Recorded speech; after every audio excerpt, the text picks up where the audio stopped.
Bienvenidos a Mentes en Foco, el podcast donde exploramos las profundidades de la psicología. Hoy nos adentramos en un campo fascinante, el cognitivismo. A menudo, cuando hablamos de psicología cognitiva o cognitivismo, nos referimos a lo mismo, aunque, si fuéramos estrictos, el cognitivismo abarca un espectro más amplio que incluye la neurociencia, la lingüística y la informática, lo que a veces se denomina ciencia cognitiva. Exacto. Y dentro de este vasto campo, hay una expresión que resuena mucho, la psicología del procesamiento de la información.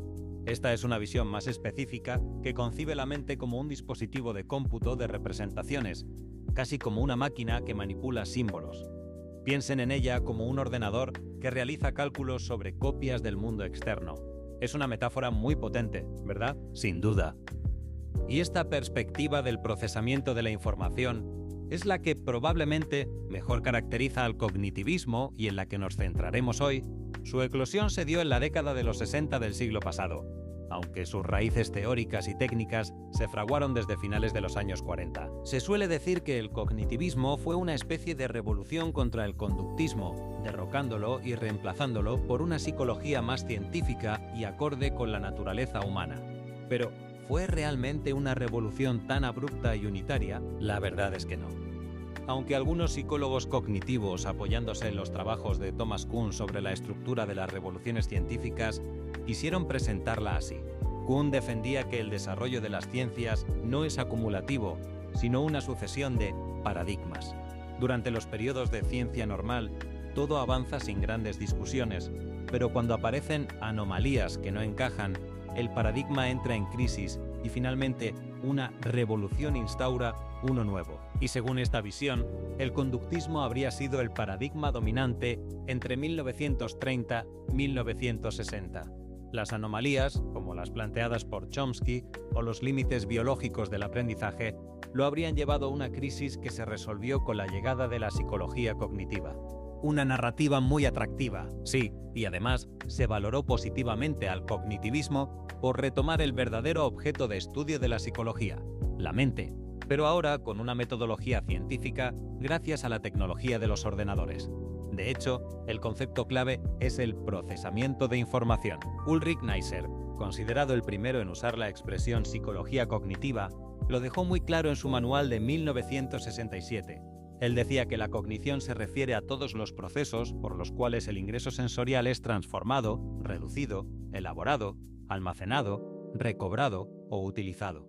Es decir, abarca desde la sensación y la percepción hasta la solución de problemas y el pensamiento. Y este surgimiento de la psicología del procesamiento de la información, a finales de los 60, fue una confluencia de varios desarrollos teóricos y científico-técnicos, muchos de ellos ligados a la investigación militar de la Segunda Guerra Mundial y la Guerra Fría.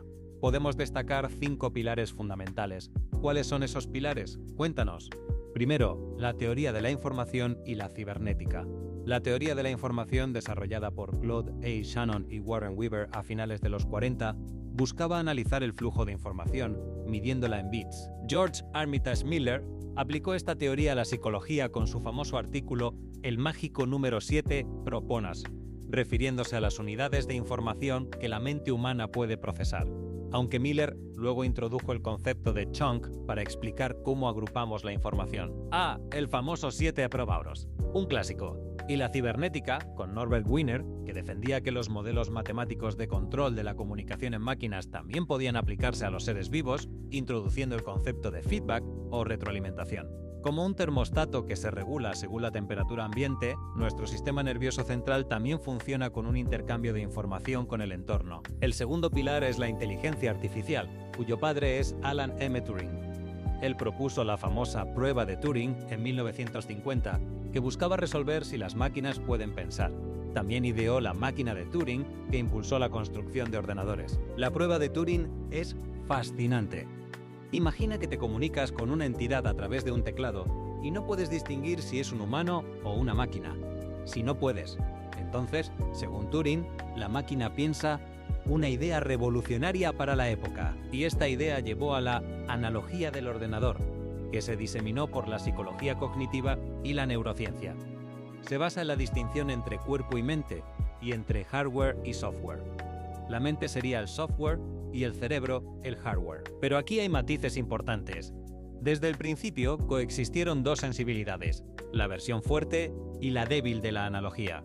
La versión débil, más propia de la psicología cognitiva, sugiere que los programas informáticos simulan el funcionamiento de la mente y tienen un valor heurístico. Es decir, nos ayudan a entender cómo funciona la mente, pero no son la mente en sí. En cambio, la versión fuerte, más ligada a la inteligencia artificial, lleva la analogía hasta sus últimas consecuencias, sosteniendo que las máquinas piensan y que la mente es, en esencia, un programa informático, aunque implementado en un soporte orgánico. Y aquí es donde entra la famosa habitación china de John Searle, una crítica contundente a la versión fuerte de la analogía. Searle argumentaba que, aunque un programa pueda traducir chino, no significa que el ordenador entienda el chino. Él lo ilustraba con una persona en una habitación que manipula símbolos chinos siguiendo instrucciones sin entender el significado de esos símbolos. La persona procesa información, pero no comprende. Un argumento muy potente que nos hace reflexionar sobre la verdadera naturaleza de la comprensión y la inteligencia. Y con esto, hemos explorado los orígenes y las ideas fundamentales que dieron forma al cognitivismo. Ha sido un viaje fascinante por la historia de la psicología. Esperamos que hayan disfrutado de este episodio de Mentes en Foco. Nos despedimos hasta la próxima, donde seguiremos desentrañando los misterios de la mente humana.